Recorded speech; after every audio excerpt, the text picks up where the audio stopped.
the Muslim Reaver on Instagram. I feel like a lot of you guys are gonna come from there. I just want to say thank you to everyone who has helped me understand Islam more. I don't have any Muslim physical friends around me, and the closest masjid is like 40 minutes away, so it's really hard for me to find a community, especially here in South Carolina. I don't see a lot of Muslims here, maybe because I'm more isolated, but yes, it's really hard for me. I can count on my hands how many Muslims physically I've seen here. But yes, I wanted to share my story because I feel like there's not a lot of people who do share the stories. I converted in December 28th, 2020. Let's rewind 8 months before I took my Shahada. I wanted to get closer to God. The only way I knew how to get closer to God was to study the Bible. This story is going to be all over the place because I didn't take any notes.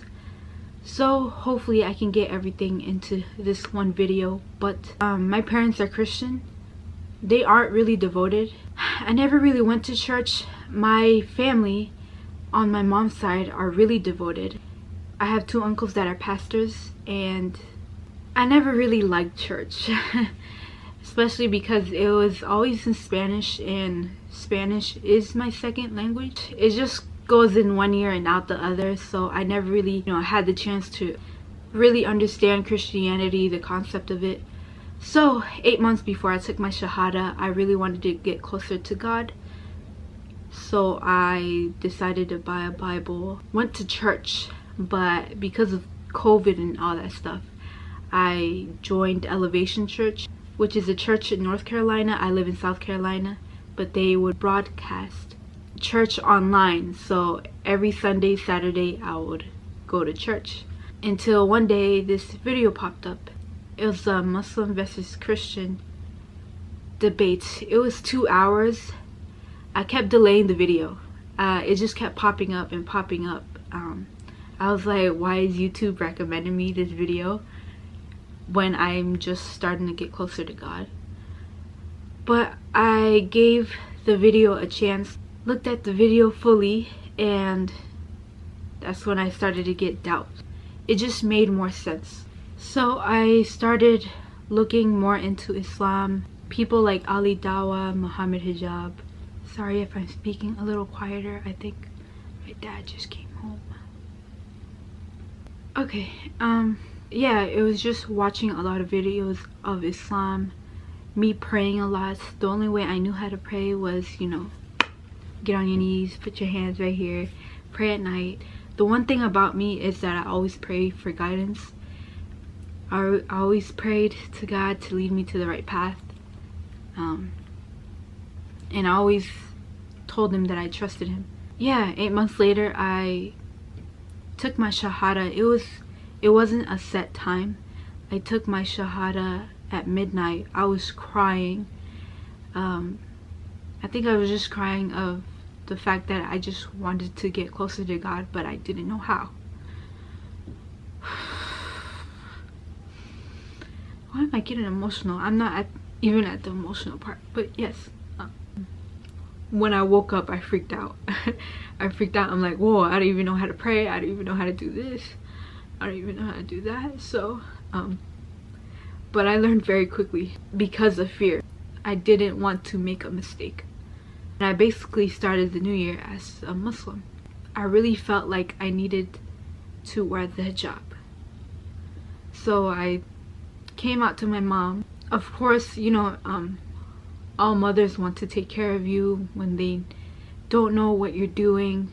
She kept saying that Jesus was God. I can't explain it. It's not ignorance, but it's more like, I know this is right, so you can't change my mind. And that was my mom. So there was a lot of tension between me and my mom for a while, but I still wanted to wear the hijab. I think she started to notice that I was going out with, baggy clothes more. She would cry, and I would feel very, very bad about making her feel bad. A little background about my mom. She always had suicidal thoughts. My mom had a really bad childhood, so I don't blame her for that. I remember it was late January. She came up to me crying and she asked me if I was still Muslim. She kept saying that I was giving her depression. I was making her feel bad. She told me that the day before she tried to commit suicide. She went out at 4 a.m. She got into one of our cars, I don't know which one, and she contemplated going out and crashing into something. It was almost like she was blaming it on me, but she didn't directly say it. So she kept asking me, am I still Muslim? Am I still studying Islam? And at that point I just decided to say no, that I'm no longer Muslim and that she doesn't need to worry about it. I hadn't even been Muslim a month, but I learned how to pray very quickly. At this point in my life, I didn't have a job, so I prayed my 5 prayers every single day. So praying, sorry,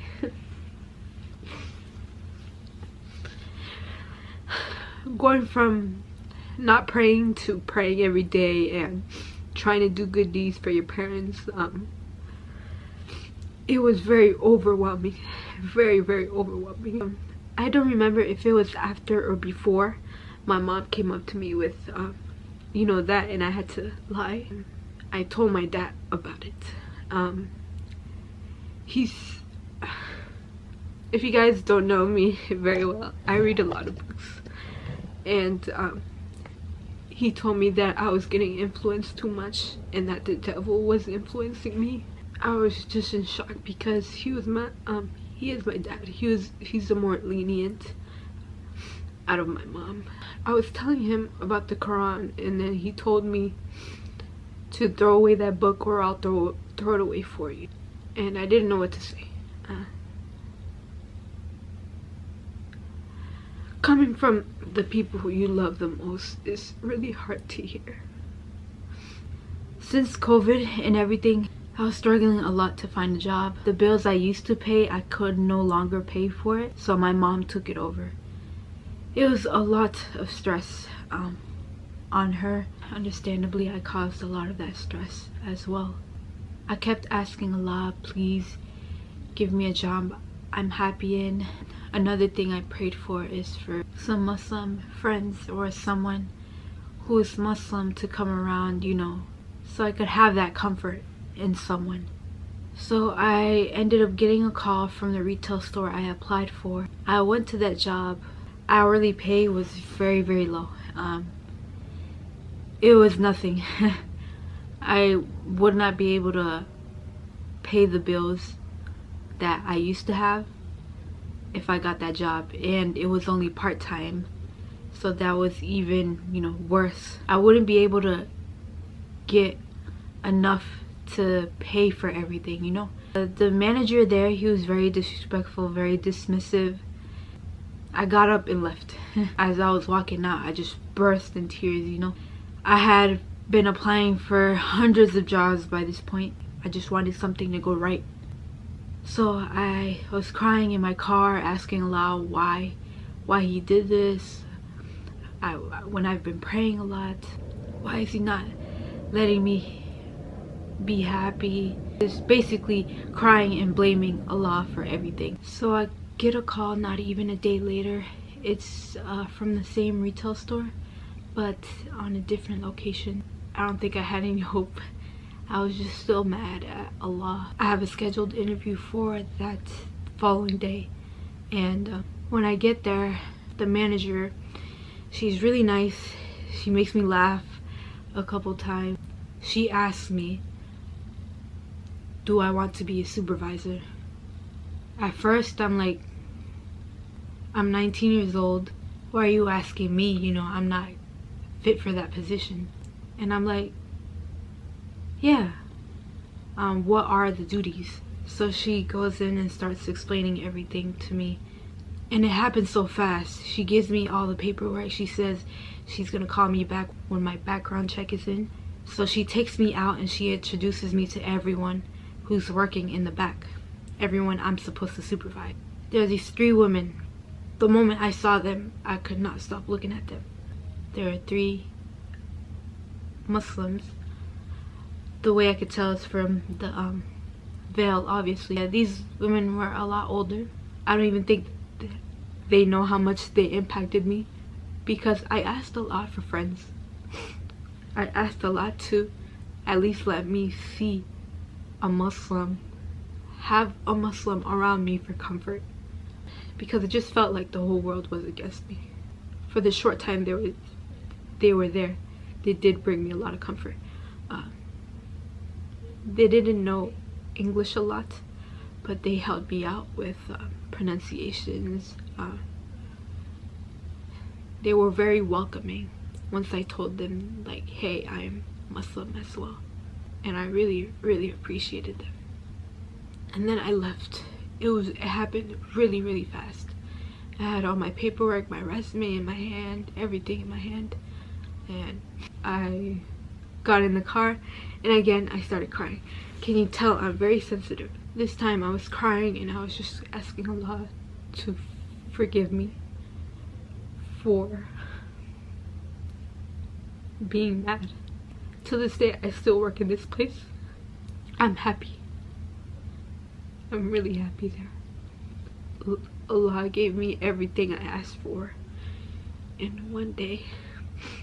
Now I learned to trust Allah more. Now I know that Allah listens.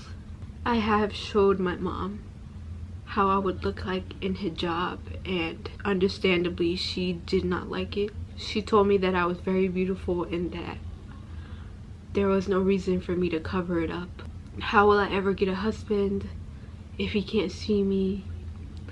I'm Latina, so we're supposed to be very proud of our bodies.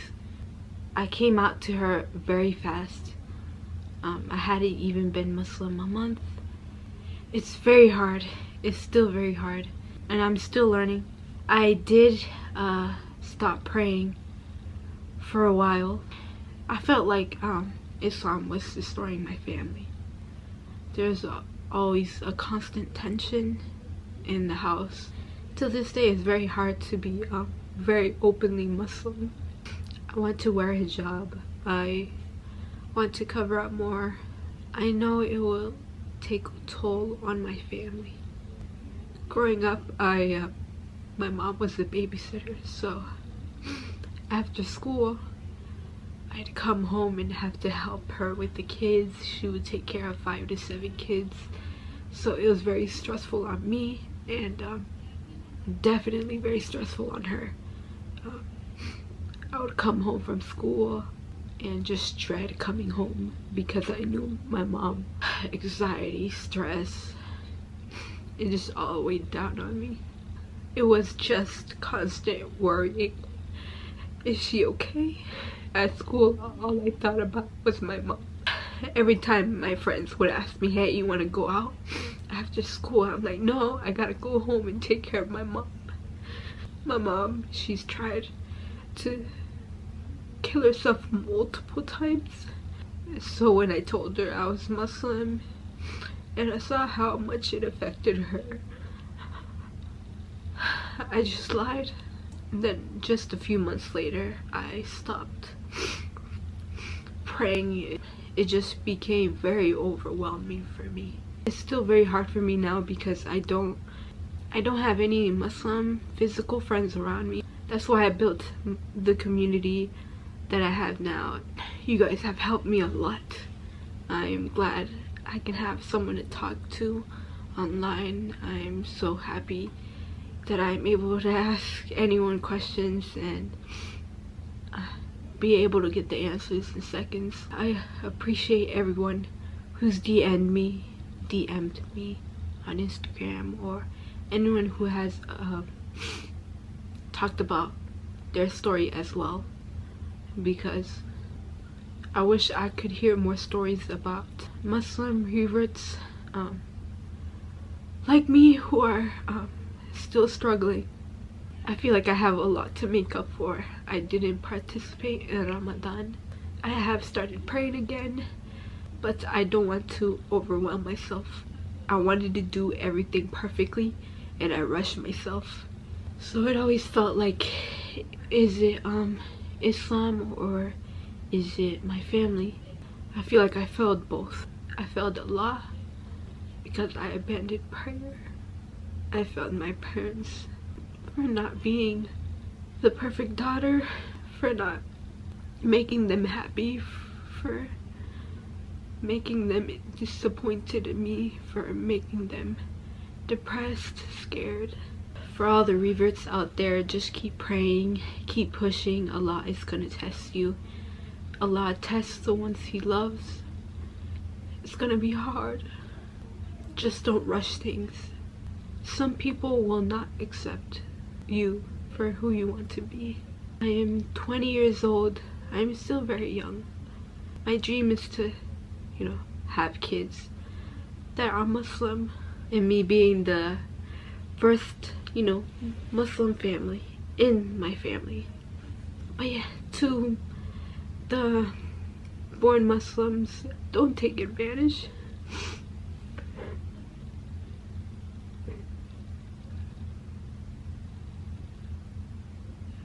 To anyone who's going through stuff with their family, oppression, just know that Allah will always be there. Allah is always there. Make dua. Never stop making dua, never stop praying. Because at the end of the day, if you don't have anyone else, you have yourself and you have Allah. And that's pretty much all you need. I just want to say thank you for watching. Thank you for listening.